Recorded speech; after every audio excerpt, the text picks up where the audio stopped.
حضرت عمر کے زمانے میں اسلامی حدود 23 لاکھ مربع میل تک پھیل گئی ہیں. ماوراء نہر کا علاقہ بھی فتح ہو گیا, ادھر آرمینیا تک پہنچے. یہ تھوڑے سے عرصے کے اندر عظیمتوں کی کیسی داستان رقم کی.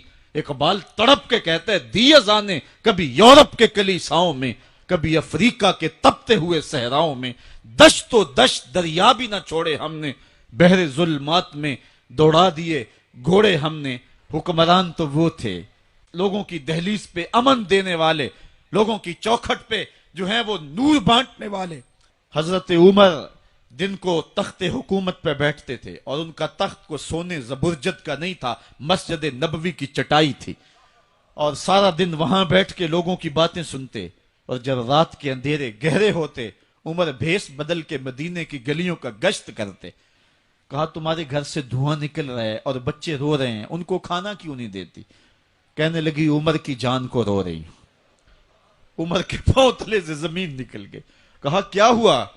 کہا 3 دن سے ہمارے ہاں کھانے کے لیے کچھ نہیں ہے, روزانہ بچے روتے ہیں, اور میں ہنڈیا کے اندر پتھر ڈال کر کے نیچے سے آگ ڈالتی رہتی ہوں کہ بچے انتظار کر کر کے سو جائیں گے. کم بخت سو بھی نہیں رہے, اور وہ پتھر پکیں گے بھی کیا, اور میں عمر کی جان کو رو رہی ہوں.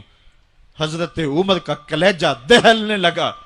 فوراً پلٹے واپس, بیت المال میں آئے, گھی کا ایک کنستر لیا, آٹے کی بوری لی, مرچ مسالہ جات بہت کچھ اٹھایا, اپنے کندھے پہ رکھا, بوری اپنی کمر پہ لا دی. عمر بیت المال سے نکلے تو آپ کے خادم اسلم نے دیکھ لیا, آگے بڑھا, کہا میرے آقا میں اٹھاتا ہوں. عمر کی آنکھوں میں آنسو ہے. کہا اسلم قیامت کے دن میرا بوجھ اٹھا لو گے؟ کہا قیامت کے دن تو اپنا اپنا بوجھ اٹھانا پڑے گا. کہا عمر کو آج اپنا ہی اٹھانے دو. حضرت عمر وہ گھی کا کنستر اور وہ آٹے کی بوری سر پہ اٹھائے ہیں, اور اس خاتون کے گھر جاتے ہیں اور دستک دیتے ہیں. وہ جب دیکھتی ہے اس کی جان میں جان آ جاتی ہے. کہا جلدی جلدی آٹا گوندو, اور عمر سبزی کاٹنے لگ جاتے ہیں. حضرت عمر رضی اللہ تعالی عنہ سبزی تیار کر دیتے, ادھر آٹا گند جاتا ہے, اور پھر اوپر چولہا رکھا جاتا ہے, چولہے کے اندر آگ رکھی جاتی ہے, وہ کھانا پکانے لگتی ہے, آگ بجھتی ہے. تاریخ نے لکھا ہے آگ بجھنے لگتی ہے, عمر جھک کر کے پھونکے مارتا ہے. عمر جھک جھک کے پھونکے مارتا ہے. کھانا پک گیا اور بچوں کے سامنے کھانا رکھ دیا, بچے کھا رہے ہیں.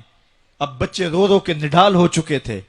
حضرت عمر اپنے ہاتھوں کو اور اپنے گھٹنوں کو اور اپنے پاؤں کو زمین پہ لگا کے, جس طرح بکری کا بچہ چلتا ہے, ویڑے کے اندر کبھی ادھر چلتے ہیں کبھی ادھر چلتے ہیں, تاکہ بچے مجھے دیکھ کے خوش ہوں اور دل میں کہتے عمر جتنا رلایا ہے اب اتنا ہنسانا بھی پڑے گا.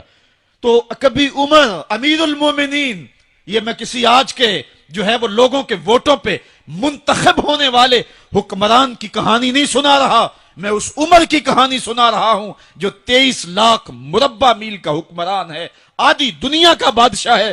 حضرت عمر جو ہے جس طرح بکری کا بچہ چلتا ہے, اس طرح اپنے ہاتھ اور اپنے گھٹنے زمین پہ ٹیک کر کے جو ہے وہ اس طرح چلتے ہیں. بچے عمر کو دیکھ کے مسکراتے ہیں. جب بچے مسکرانے لگے تو حضرت عمر نے اس خاتون سے کہا بڑھیا عمر کو معاف کر دے. اس نے کہا تو اتنی ہمدردی کیوں کرتا ہے؟ کہا عمر بیچارہ بڑا پھنسا ہوا ہے, فکر ہے اس کو یرموک و فسطاط و حلوان کی, جب فتح ہے مصر تو تیاری ہے ایران کی, آتے جاتے وفد سے ملاقات بھی کرتا ہوگا اور شب کو معلوم حالات بھی کرتا ہوگا.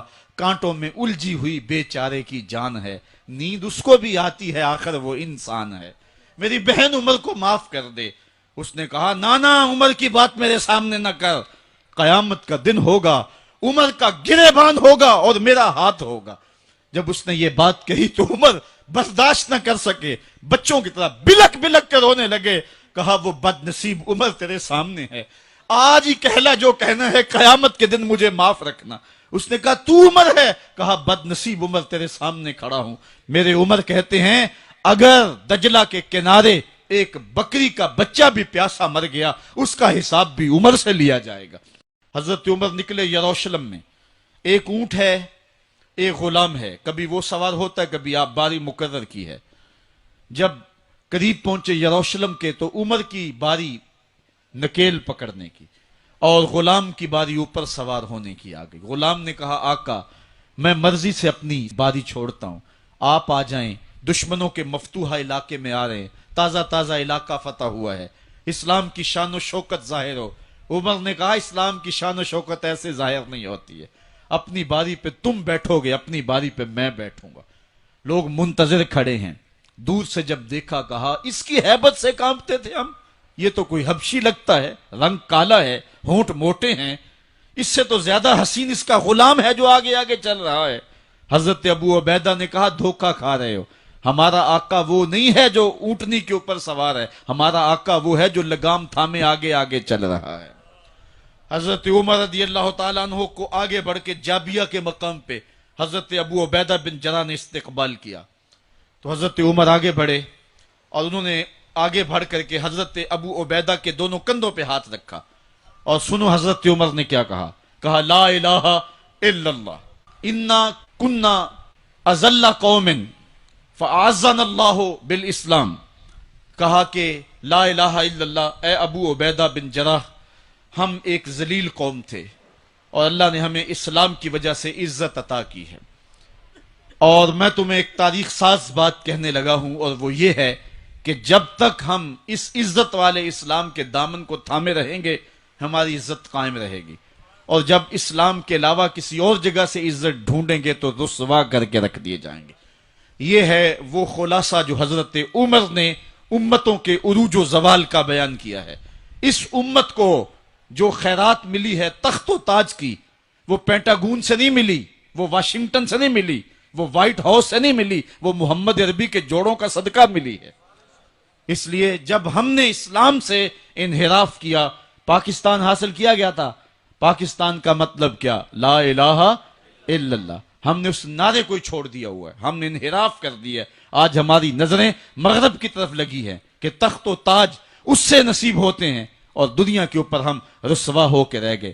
ہماری پستی، ہماری زبوحالی، ہماری ذلت کا سبب یہ ہے کہ جس جگہ سے ہمیں عزت ملی تھی ہم نے وہ مرکز ہی چھوڑ دیا ہے، اس مرکز حیات کو، اس مرکز زندگی کو، اس مرکز عزت کو ہم نے چھوڑ دیا ہے، اور دنیا کے اوپر ہم رسوا ہو رہے ہیں۔ انہی حضرت عمر کی کہانی ہے، وادی تہامہ سے گزر رہے تھے کہ بچوں کی طرح بلک بلک کے رونے لگے۔ کہا عمر جوان آدمی ہو اور بچوں کی طرح بلک کے رو رہے ہو؟ کہا تم نہیں جانتے، مجھے بچپن کی کہانی یاد آ گئی۔ کہا کیا کہانی ہے؟ کہا یہی عرض تہامہ تھی، میرے باپ خطاب نے مجھے 5 اونٹ دیے تھے، کہا انہیں لائن میں کھڑا کرو سیدھا، میں آگے والا سیدھا کرتا تھا، پیچھے والا ٹیڑھا ہو جاتا، پیچھے والا سیدھا کرتا، آگے والا ٹیڑھا ہو جاتا۔ میرے باپ خطاب نے مجھے بڑا مارا۔ کہا ایک عرب کے بیٹے ہو کے تم سے 5 اونٹ لائن میں کھڑے نہیں ہوتے؟